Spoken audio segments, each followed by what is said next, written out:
Pagpangabot sa pipila ka mga delegado gikan sa Kaulohan, nalangay tungod sa Linog. Si Luan Merondina sa report.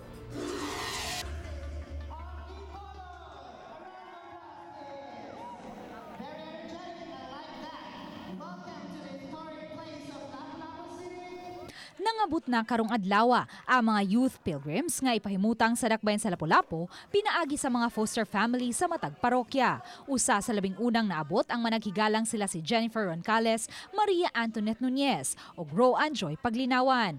Kay buot nilang musuroy pa sa nabantog ang mga tourist sites sa Sugbo, Domingo pa lang naabot na sila. Busa na balaka sila dihang mitayog ang kusog nga linog kagahapon didto sa Kaulohan. Sa biyahe kasi kami nung nalaman namin na may lindol. Tapos nang balita sa Facebook pa lang, text na kami agad kung kumusta na kayo dyan, gano'n.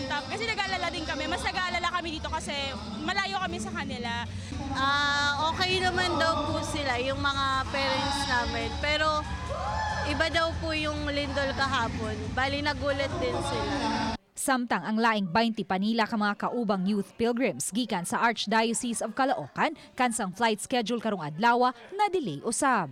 Sila po kasi talaga yung mas naapektuhan kasi meron kaming kasamahan kagabi na dapat ang flight nila is 10 p.m.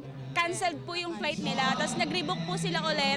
Ngayon pa lang po, pasakay pa lang po sila ng eroplano.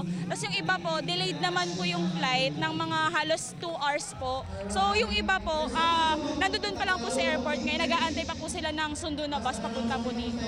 Hinoon wala magikatahong youth pilgrim sa dakbayan sa Lapu-Lapu ang wa makatunga tungod sa linog.